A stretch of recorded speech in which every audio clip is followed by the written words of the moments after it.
everyone, welcome back. I didn't think I'd get another video out before my move, but I just finished the Percy Jackson and the Olympian series, and I am way too excited about how good they are, so here I am. I went through these in audiobook format. My only physical copies are in German and also in a moving box somewhere, so as much as I would like to be able to pull actual text examples for this, I want to keep it spoiler free because I want to encourage everyone to go check the books out for themselves. They're so good, and also it just never occurred to me to take notes while I was listening, and I'm too excited about how good the books are to listen through them all again before doing this video. That's about 50 hours of listening. I might do a bigger breakdown of specifics in the future, but for now, this is a quick, spoiler-free video talking about Rick Riordan's first series set in this universe and what the representation of neurodiversity is like in those books. And I am absolutely 100% talking too fast already. I am so sorry. That happens when I get excited. Hopefully it won't be incomprehensible and you'll understand some of what I'm saying. I think YouTube has a setting where you can slow things down if that works for you. I apologize in advance. This will be too much fast talking, but I cannot physically slow myself down. I am sorry. Anyways, the books are absolutely great. I love them. I adore them. I had read the first couple years ago, but even though I enjoyed them, never really got into the series overall at the time because Warrior Cats was the ultimate special interest. I don't know why Harry Potter was the exception to that, but in hindsight, I really wish that Percy Jackson had been the exception. A bit over a year ago, I kind of got started on going through the series again, but in German for immersion purposes. That has been slow going as I'm still not fully fluent, so going through them all in audiobook format over the past several months in between listening to other audiobooks is the first time that I've gone through the full series, all 5 books. For anyone who is totally unfamiliar with the series, Percy Jackson and the Olympians is the first series of books by author Rick Riordan that is set in this particular universe. Percy is a demigod, the son of a mortal and one of the Greek gods, who spends his summers at Camp Half-Blood training with other demigods, learning how to fight monsters so that they can survive. Rick Riordan clearly knows the Greek myths very well and does a really good job of working the mythology into his writing and updating things to fit with the present day. I would love to give examples, but I also really don't want to ruin any of the fun surprises for those who do want to go into the books themselves. But if you know Greek mythology, there are so many fun moments of seeing things unfold. The author really did his research here. Anyway, I said that this would be about the neurodiversity in the series, so moving on to that. Rick Riordan wrote the books with his son in mind. His son had been diagnosed with ADHD and dyslexia, which was a huge influence on the series. Basically, all of the demigods in the series have ADHD and dyslexia. I don't quite remember if the book says literally all of them or just the majority, but basically how it works in universe is the ADHD hyperactivity stuff is like the sort of reflexes that you would need as a hero to survive in battles, and dyslexia is because your brain is hardwired for ancient Greek as a result of one parent being a Greek god.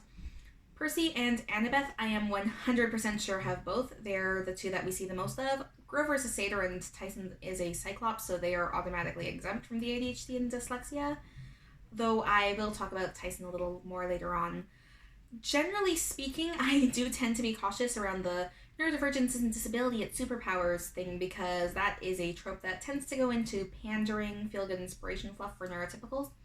But Riordan actually handles this really well.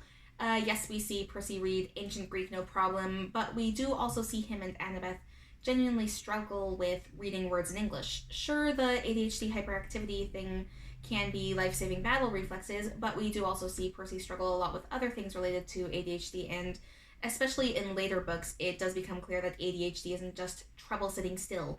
There's also the impulsiveness, I think time blindness comes up, and a few other traits, though not everything is also always described as because ADHD. Some of it is, which given the target audience being primarily younger readers around the same age group as Harry Potter, is absolutely great because for kids who are neurodiverse, they're getting clear examples of heroes that they can relate to, and for kids who aren't, they can still enjoy the books and maybe learn a bit more about how these things work and potentially get a better understanding of friends and classmates. Not every ADHD trait may come up super clearly and get a direct explanation, but there are moments where it does happen, and the way that the narration works, being told in the first person from Percy's perspective, and Percy having a really distinct characterization, especially in audiobook format. Jesse Bernstein does a fantastic job narrating for anyone who is interested in checking out the audiobooks for these. Anyways, those little breaks work great, and I think there's just the right amount of them to offer some explanation to what it's like when your brain works differently from the people around you without interrupting the story. And also, I really, really love that there is a balance there. It's not all struggle or all superpowers. It shows that how much you struggle or thrive is dependent on the situation and context and the kinds of supports that you have. It's really, really great, and I absolutely loved it. Additionally, while all of the demigods have ADHD and dyslexia, they aren't all exactly the same as each other. Part of that is the influence of the Greek god parent.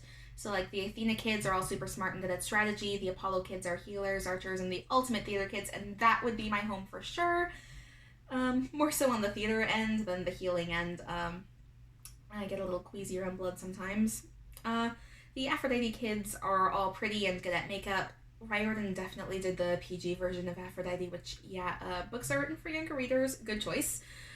But they also all still feel human. Annabeth isn't just the smart girl, she's kind and compassionate and loyal and never gives up on her friends. Clarice starts out the books as the daughter of Ares can't bully, but she also has one of my absolute favorite character arcs. You get so much more depth to her throughout the books. There are other really good examples too that I could give, but again, I really don't want to give spoilers. I do, however, want to give a bit of a trigger warning for the books too, specifically the second book, Sea of Monsters, as the R slur is used, I know once for sure, I think it was just the once though, by a school bully in reference to the character Tyson, who is introduced in that book. Tyson is a Cyclops, and Cyclops age differently than humans, so while he appears to be Percy's age to the human classmates that he and Percy have, he's really just a little kid by Cyclops standards, leading their classmates to assume that he's disabled, and he gets bullied a lot, with Percy being the only one to defend him. He has another of my favorite character arcs throughout the story. He is kind and empathetic and so protective of his friends, and he is also shown to have many strengths as well, and I will never, ever in my life find forgiveness for the movie adaptation of Sea of Monsters for what it did to Tyson. And just the books in general, but also Tyson's character specifically, but also the movies are awful. Anyway, all of the characters in the books are absolutely fantastic, and the use of Greek myth is also brilliant. I cannot recommend the books enough. There are movie adaptations of the first two, but I do not recommend those at all. They are horrible. The Sea of Monsters in particular ruins pretty much everything, creating plot holes inside of plot holes that did not exist in the books at all, and just eviscerating the continuity of the entire series. There is, however, a new adaptation being made as a series that will be available on Disney+, and Rick Riordan is involved in the writing for it, unlike with the movies. In fact, just the other day, he gave an update on how things are going with the script writing and meetings and producers, and it looks like things are really, really going well there, so I am excited. He has said that he is optimistic, so I am taking that as a good sign, as he himself hates the movies that were adapted from these books more than anyone. Yes, he's optimistic, so I'm taking that as a good sign that there will be a good screen adaptation of this wonderful series soon. Again, I cannot recommend the books enough. I lost my place in my script, even though I made it big and easy to read for myself. I adore the books. I am really, really excited to start on the sequel series, as well as Riordan's other books, in addition to great representation of neurodivergence. I know that in later books there is also representation of LGBTQ+ characters, including, I think, a non-binary character in the ones that are based on Norse mythology. I'm pretty sure that I saw that somewhere, which, honestly, I can't wait to get to that. Anyway, I could go on and on and on about this, if I keep doing that, I will eventually start accidentally letting slip some spoilers, so I'm just going to end this here for now. Thanks for watching, and I will see you all again in the next video. Bye!